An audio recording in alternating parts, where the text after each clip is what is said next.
Hello दोस्तों, प्रणाम। आपका स्वागत है हमारे YouTube चैनल स्मिता पहाड़ी ब्लॉगर में। और आज हम कुछ नए मेहमानों के साथ और कुछ पहाड़ी व्यंजनों के बारे में बताएंगे। तो चलिए। तो ये होते हैं अरसे, जो है पहाड़ी कलियो भी बोलते हैं इसको। और ये शादियों में पहले जो है यही बनता था और बहुत सारी मात्रा में बनता था। और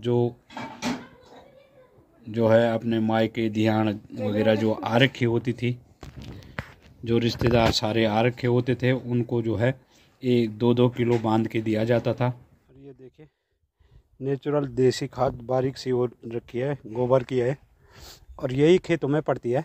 ये दिखाते हैं हम। ये पालक जो आप देख पा रहे हैं, ये हरी भरी पालक है, काफ़ी अच्छी हो चुकी है। और ये हमारी कुछ क्यारियां हैं जहां धनिया, लहसुन, पालक और ये प्याज, ये उस समय दिखा था मैंने आपको। ये प्याज लगा रखा है क्यारी में। यहाँ धूप कम होती है। और ये कल रात को तेंदुआ भी आया था, उसके पैरों के निशान दिख रहे होंगे आपको। ये तेंदुए के पैरों के निशान हैं। ये देखिए, ये आगे तक आप देख रहे होंगे। और कुछ क्यारियाँ इस तरह से तैयार हो रही हैं। राई भी हो रखी है, लहसुन भी हो रखा है, धनिया भी हो रखा है। ये राई है, हरी सब्जी के रूप में इसे प्रयोग करते हैं हम लोग। और ये धनिया है। पानी बरसा नहीं है इस साल, तो फसल बिल्कुल बर्बाद होने के कगार पे है। अब तक इसने कम से कम इससे डबल ग्रोथ करना था, लेकिन इस साल बारिश नहीं होने के कारण ये बिल्कुल सूखने की कगार पे है। आज मैं आपको दिखाऊंगा पुरानी तिवारियाँ कैसे होती थी। ये कुछ इस प्रकार से। अब यहाँ पे घास फूस रखा हुआ है। पहले यहाँ पे चाचा और का मकान था ये।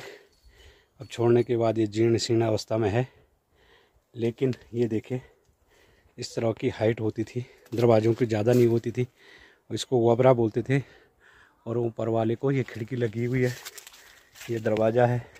इसको बॉन बोलते थे, डनियाली जिसको बोलते हैं। कुछ इस प्रकार से पत्थरों के हुआ करते थे।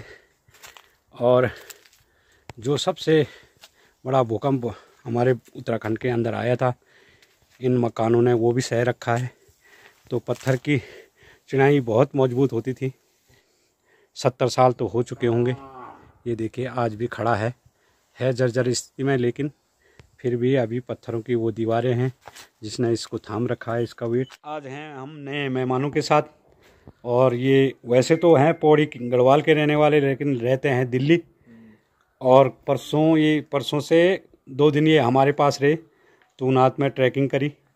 और इन्हीं के द्वारा पूछेंगे इन्हें इस एरिया में कैसा लगा और क्या क्या इन्होंने वहाँ पे देखा और बर्फ़ कितनी थी। सबसे पहले तो बर्फ़, क्योंकि आजकल जो भी कस्टमर पूछ रहे हैं बर्फ़ के लिए, तो उनको ये जानकारी देंगे बर्फ़ के बारे में। 18 जनवरी 2024 की बर्फ़ कितनी है वहाँ पे। हाँ सर। तो भाई साहब, पहली बात तो बर्फ़ में बहुत मज़ा आया। भाई साहब ने हमें कहा था कि थोड़ी बहुत बर्फ़ होगी, बट हमें ऐसा उम्मीद नहीं थी कि हमें स्नोफॉल देखने को मिलेगा। तो किस्मत हमारी अच्छी में जब तुंगनाथ आया, बट बर्फ़ नहीं मिली इस बार। मतलब बहुत मज़ा आया कि बर्फ़ भी हमें देखने को मिली। तो बहुत अच्छा स्नोफॉल भी हुआ और अभी अच्छी खासी बर्फ़ पड़ गई। तो जैसे भी आना है वो इस समय आ जाइए, ताकि आप बर्फ़ का भी आनंद ले सकें। तो ये देखिए दोस्तों, नए मेहमान। और भाई साहब तो बता ही रहे थे बर्फ़ के बारे में, कितनी बर्फ़ है वहाँ पे, क्योंकि कल ही गए हैं ये ट्रैकिंग के लिए तूनाथ चंद्रशिला। 17 की शाम से ही बर्फ पड़ना चालू हो गई ऊपर, और बहुत अच्छी खासी बर्फ है। बहुत अच्छी खासी बर्फ पड़ गई और मजा भी आया। और कल तो खैर जितनी बर्फ पहले थी उससे डबल हो चुकी है। अब किसी ने भी आने का प्लान करना हो, आ जाओ, बिल्कुल आओ। मकोमट है यहाँ पे, भाई जी के स्टे पे आओ। You will find each and everything accordingly. मजेदार खाना भी अच्छा, comfortable, flexible, each and everything is available accordingly. Thank you sir. Affordable also. Yeah first thing, it's affordable. You will not get any kind of accommodation in this kind of price, trust me. और बहुत सही है इस price में, एकदम मजेदार। और हम अगली बार जब आएंगे तब जरूर यही रुकेंगे मकोमट में। अमेनिटीज जैसे पहाड़ों में क्या देखते हो, क्लीन वॉशरूम होना चाहिए, गर्म पानी होना चाहिए, बेड अच्छे हों, ब्लैंकेट्स वगैरह अच्छे से मिले, सब कुछ neat and clean, properly hygiene, कोई ज़्यादा कॉस्ट नहीं, 1500-1600 के आसपास आपको एक रूम पड़ेगा, बढ़िया जाएगा। एकदम बढ़िया सब कुछ। Thank you sir.